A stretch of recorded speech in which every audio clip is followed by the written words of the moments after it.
Good afternoon students. आज मैं आपके सामने क्लास 9th का टॉपिक लेकर आई हूँ, can matter change it's state. इससे पहले के टॉपिक में हमने देख लिया था what is matter, states of matter and properties of states of matter. तो आज हम देखेंगे कि क्या एक स्टेट ऑफ मैटर जो है वो दूसरी स्टेट ऑफ मैटर में चेंज हो सकती है। हमने इससे पहले सॉलिड, लिक्विड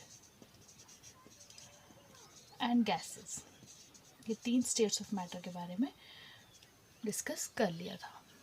आज हम देखेंगे कि क्या सॉलिड जो है वो लिक्विड में कन्वर्ट हो सकते हैं, क्या लिक्विड गैसेस में कन्वर्ट हो सकते हैं, और क्या ये रिवर्स प्रोसेस हो सकता है, अगर हो सकता है तो कैसे। अब हम लोग जानते हैं we have water. Water exist in all 3 states.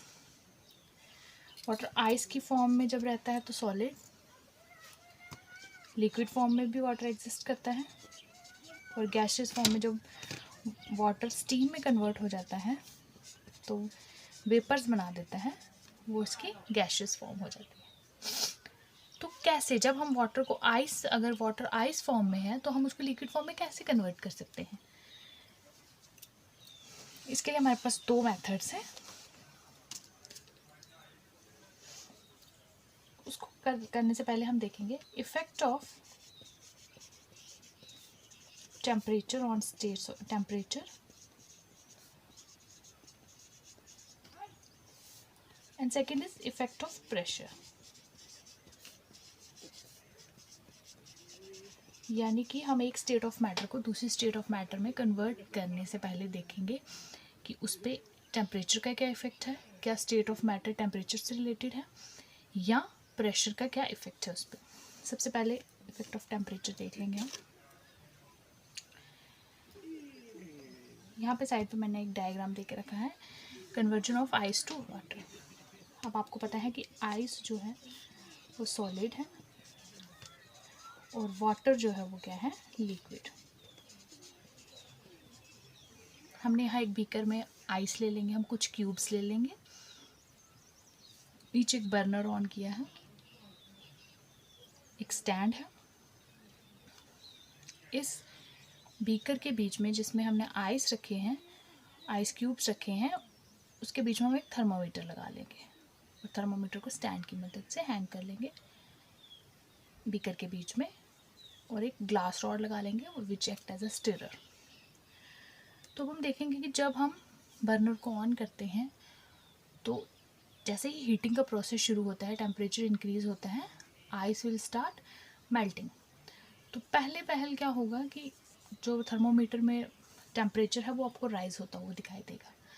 जैसे ही आइस अपने मेल्टिंग पॉइंट तक पहुंच जाएगी, उसके बाद थर्मोमीटर की जो रीडिंग है वो फर्दर चेंज नहीं होगी, बेशक आप हीटिंग को कंटिन्यू करते हैं।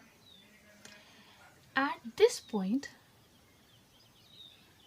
हम देखेंगे कि जो आइस है वो लिक्विड में तो चेंज हो रही है बट टेम्परेचर चेंज नहीं हो रहा है। तो वो जो हीट हम कर रहे हैं, हीटिंग प्रोसेस तो कंटिन्यू है, तो वो हीट कहाँ पर जा रही है, वेयर डज दिस हीट गो। तो वो हम देखेंगे कि वो जो हीट है दैट रिमेन्स हिडन, उसकी रीडिंग थर्मोमीटर पे नहीं आ रही है। That heat is called latent heat. The process of conversion of ice into water or solid into liquid is called fusion. इस प्रोसेस को हम फ्यूजन बोलते हैं, और जो हिडन हीट है इस प्रोसेस में, इसको लेटेंट हीट ऑफ फ्यूजन कहा जाएगा। लेटेंट हीट, लेटेंट मीनिंग है हिडन। अब लेटेंट हीट ऑफ फ्यूजन को हम डिफाइन कर सकते हैं, the amount of heat energy that is required to change 1 kg of a solid, 1 kg of a solid into liquid at atmospheric pressure at its melting point. So अगर हम compare करें, आपके पास 0 degree Celsius पे या 273 kelvin पे, हम already discuss कर चुके हैं कि टेम्परेचर के जो एसआई यूनिट्स हैं वो केल्विन है, 273 केल्विन और इक्वल टू 0 डिग्री सेल्सियस। अगर हम 0 डिग्री सेल्सियस पे या 273 केल्विन पे देखें, which particles have more energy, ice और वाटर, तो हम देखेंगे water will have more energy at same temperature as compared to ice. This is due to latent heat of fusion.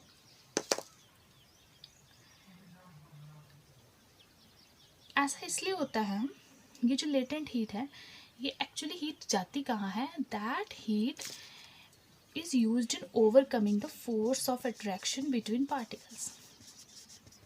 आप जानते हैं जो आइस है वो सॉलिड है, तो उसके जो फोर्स ऑफ, उसके पार्टिकल्स में जो फोर्स ऑफ अट्रैक्शन है वो ज़्यादा है, तो उन फोर्स ऑफ अट्रैक्शन को ओवरकम करने के बाद,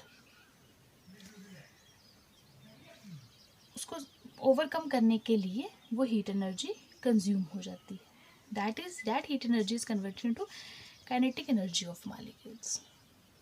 उस काइनेटिक एनर्जी की हेल्प से जो मॉलिक्यूल्स हैं वो फास्ट मूव करना शुरू कर देते हैं और एक दूसरे से दूर दूर मूव करते हैं, उनकी फोर्स ऑफ अट्रैक्शंस भी वीक हो जाती हैं, ओवरकम हो जाती हैं, तो जो आइस है वो लिक्विड फॉर्म में कन्वर्ट हो जाती है।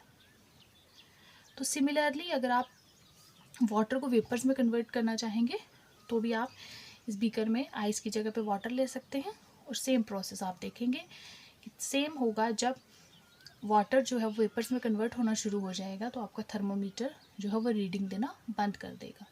तो इसका मतलब ये है कि उस टाइम पे भी जो हीट है दैट इज़ लेटेंट हीट, वो यूज़ हो रही है। वो थर्मोमीटर पे रीडिंग क्यों नहीं आ रही है, क्योंकि heat is being used up in overcoming the force of attraction between particles and is converted into kinetic energy.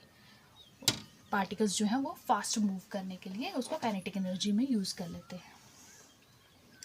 तो आप देख सकते हैं कि अगर हम टेम्परेचर को चेंज करते हैं तो एक स्टेट ऑफ मैटर को दूसरी स्टेट ऑफ मैटर में चेंज किया जा सकता है। तो अब इसका सम एंड सब्सटेंस अगर हम देख लें कि अगर हमारे पास सॉलिड है, लिक्विड है और गैस है, तो सॉलिड को अगर आप हीट करते हैं तो वो लिक्विड में कन्वर्ट हो जाएगा, और लिक्विड को भी हीट करने पे आप गैस में कन्वर्ट कर सकते हैं। और इसका रिवर्स अगर हम करते हैं, कूलिंग करेंगे तो रिवर्स प्रोसेस पे लगकर, मतलब सॉलिड लिक्विड में कन्वर्ट हो सकता है, लिक्विड गैस में कन्वर्ट हो सकता है, और फर्दर गैस को लिक्विड में कन्वर्ट कर सकते हैं और लिक्विड को सॉलिड में भी कन्वर्ट कर सकते हैं by simply affecting changing the temperature.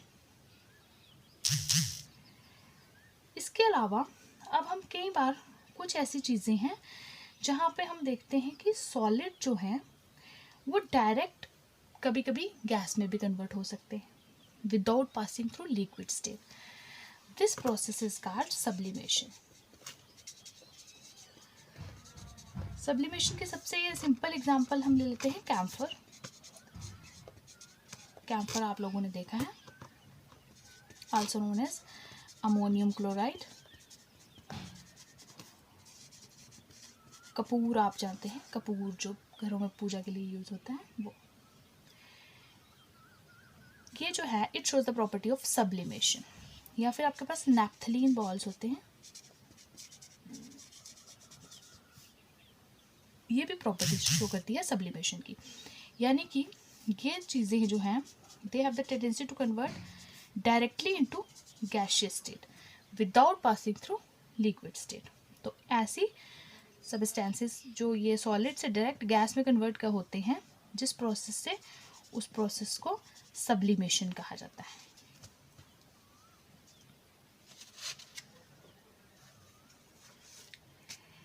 Next अब हम देखेंगे effect of change of pressure. Temperature का इफेक्ट हमने देख लिया ऑन स्टेट्स ऑफ मैटर।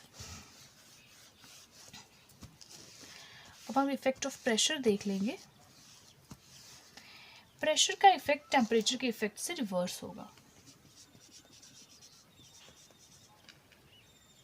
अब हम देखेंगे इफेक्ट ऑफ प्रेशर। तो हम एक सिलेंडर ले लेंगे फिटेड विद अ पिस्टन, उसके बीच में आप कोई लिक्विड डाल लेंगे। अब धीरे धीरे उस पिस्टन को पुश करते जाएंगे। पिस्टन का क्या काम है कि पिस्टन प्रेशर अप्लाई करेगा। तो जब हम उसको पुश करेंगे तो हम देखेंगे कि जो पार्टिकल्स हैं वो they will start moving closer to each other. फिर उस पिस्टन को अगर हम फर्दर पुश करते जाएंगे तो हम देखेंगे एक पॉइंट पे जो लिक्विड है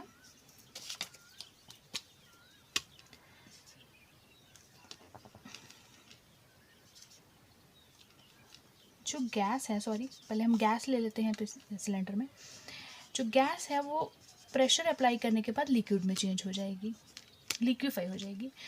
और अगर लिक्विड को हम फर्दर प्रेशर लगाते हैं तो that will convert into solid. यानी कि हम गैस को लिक्विफाई भी कर सकते हैं, सॉलिडिफाई भी कर सकते हैं। लिक्विफाइड गैस की एग्जांपल आपके पास एलपीजी, लिक्विफाइड पेट्रोलियम गैस, और सॉलिड की एग्जांपल है हमारे पास dry ice. Dry ice carbon dioxide होती है जो सॉलिड फॉर्म में होती है। अगर आप ड्राई आइस लें, उसके प्रेशर को डिक्रीज़ करें टू 1 एटमॉस्फेरिक, तो आप देखोगे कि वो लिक्विड में चेंज हो जाती है। तो दैट इज़ कि हम एक स्टेट ऑफ मैटर को दूसरी स्टेट ऑफ मैटर में चेंज कर सकते हैं by changing its temperature and pressure और by changing both.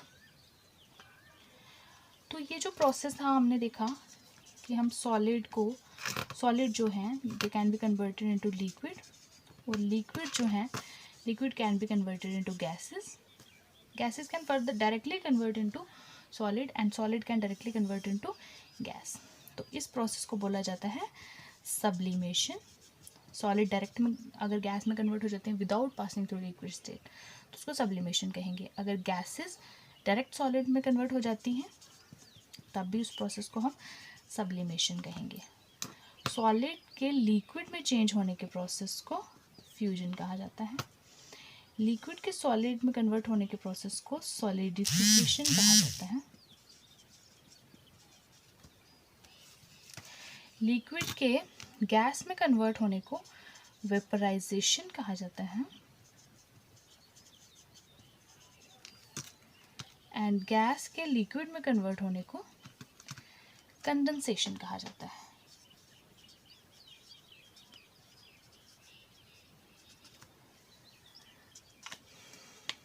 So that is all for today's topic.